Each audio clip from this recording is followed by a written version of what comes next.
Good Shabbos, everyone.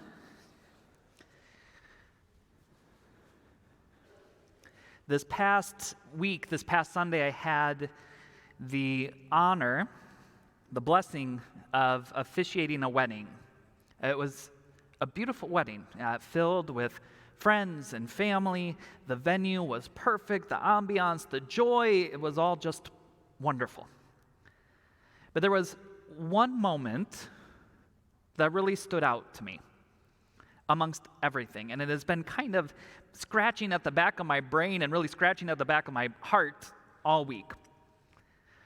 The chassan and the kala, the bride and the groom, decided that before ketubah signing, before they were signing their marriage license, they wanted to do a tish together, to sit at a table surrounded by their friends and family, singing nigunim and allowing their guests to offer them some blessings, which they did. And one of these blessings in particular has been with me all week.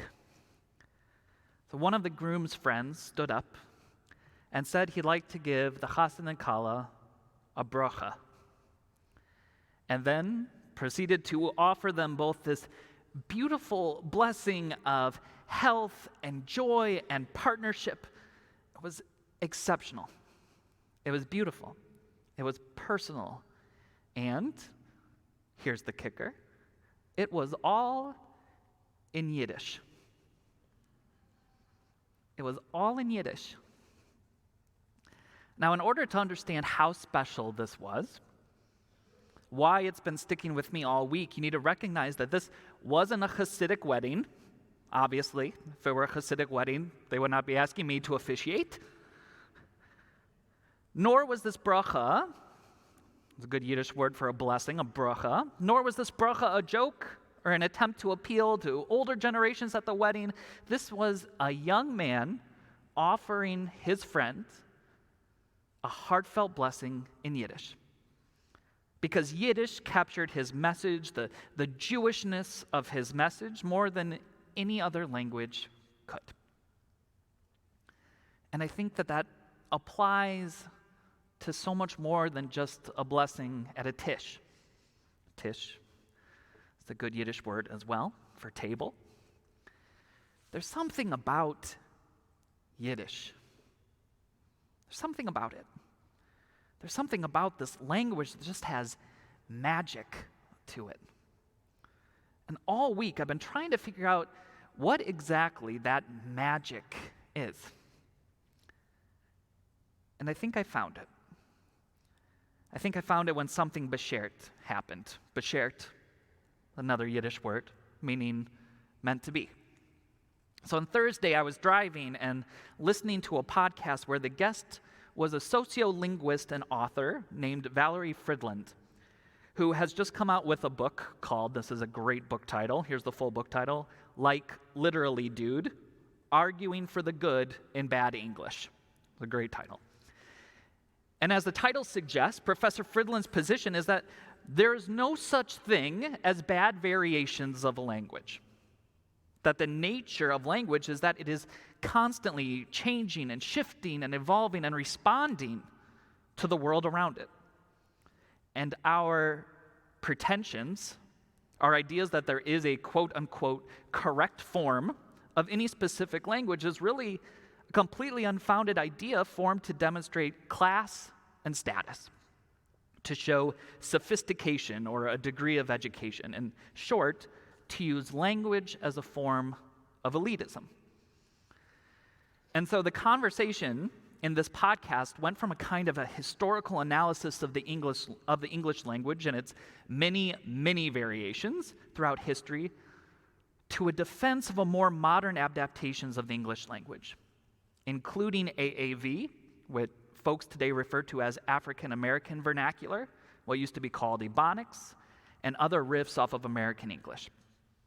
Because, and this is the important piece, this is the critical argument here, because Dr. Fridland argues these variations have cultural and societal depth to them that inherently stand up to that concept of elitism. And she goes a step further, saying that they actually reflect that defiance in their construction. She uses some fascinating examples here to prove her point, especially when it comes to AAV, to African American vernacular. But really, at its core, the argument she's making is that many of these alleged bastardized forms of English are really immigrant or minority rebellions against ethnic, cultural, or economic supremacy.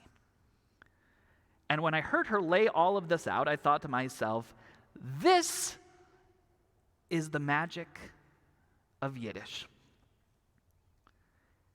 Hebrew is the Loshen HaKodesh. It is the sacred tongue. It is the language of birth and rebirth of our nationhood. It is powerful. It is authoritative, and it sings with poetry and with the history of Judaism at its most respected. But Yiddish is the Mama Loshen, translated as the mother tongue, but more accurately translated quite literally as the language of our mamas, the language of our home, the language of the kitchen, of the dinner table, the shtetl, the Lower East Side, the language of immigration, and the language of defiance when that immigration was spit on or laughed at. It's admittedly a strange language. It's an amalgamation of German, of Hebrew, of Russian, of Polish, and more. And it's not the most beautiful language there's ever been. It's not Italian or French. But, I will argue, it has more playfulness, more wordplay, more entendre, more referential allusions, and more cultural gravitas than any other language that I can think of. And most importantly, it's good for us. It's really good for us.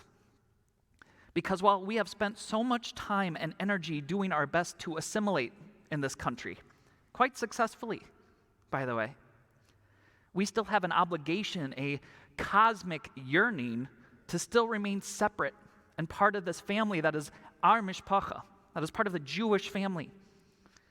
And the way that we've tried to do this to keep ourselves present and also separated has been myriad. We've tried to do it through prayer, through synagogue, through music, through humor, through ritual, through movies and television. But the one thing that works better than all of these put together, we've neglected. The most powerful way to maintain our identity as the Jewish people is through language. It's through our tongue. And I know what you're about to say. You're about to say, Rabbi Dahlen, that's why we have Hebrew school. That's why our tefillah is in Ivrit. That's why we read Torah in Hebrew, and that's why we prep our children to learn Hebrew so that they can go to Israel and speak with their Israeli brothers and sisters. That's what we're teaching them. And I agree with all of that. And I think it's vital to who we are. And I think it doesn't go far enough. Because Hebrew is sui generis in the history of world languages. It is both ancient and new. It is sacred and also a national tongue spoken by Jews and non-Jews alike. It never took on the angst, the defiance, the rebellion of other languages because it was too important, too sacred to ever do so. And so despite its relevance, despite its vital importance to us as a people, Ivrit is not the language of the American Jewish experience. Not yet, anyway. It could be. Not yet. Because to be Jewish in America requires some kvetch. It requires some chutzpah. And it requires a bit of rebelliousness. Some proud defiance to say, mir seinen da, that we are here.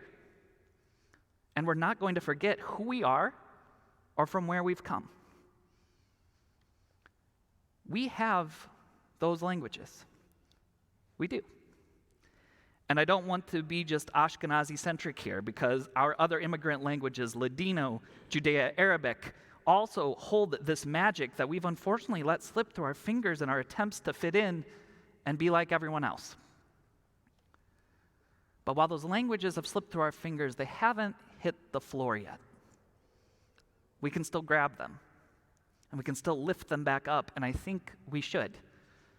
Because I think we'll find that a little Yiddish, a bissl Yiddish, a little Ladino can do more to inspire and instill pride in us and our children than almost anything else. And that above all, that is what we need more of. Pride. Pride. Celebration in who we are and what we stand for. I've been thinking of that bracha all week. And it's made me laugh, it's made me kvel, and it's admittedly made me tear up a little bit. It's filled me with pride. And there's one piece of this story that I haven't told you yet, and I've been saving it for the conclusion here.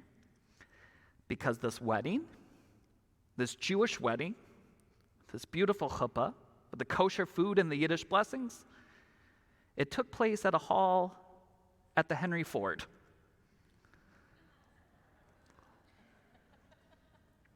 A hall that, by the way, houses on the stairs ascending to the upper level a portrait of that infamous anti-Semite. A portrait that on Sunday last week had no choice but to watch a people he detested speak in a language he detested, all while celebrating love, family, Yiddishkeit, and peoplehood. Jewish pride. That, my friends, is chutzpah. Beautiful, beautiful chutzpah. That is our story, everyone. That is our way of fighting back. It is our rebellion. And it is priceless. And it is a priceless gift that we shouldn't be afraid to give. Shabbat shalom, everyone. Good Shabbos.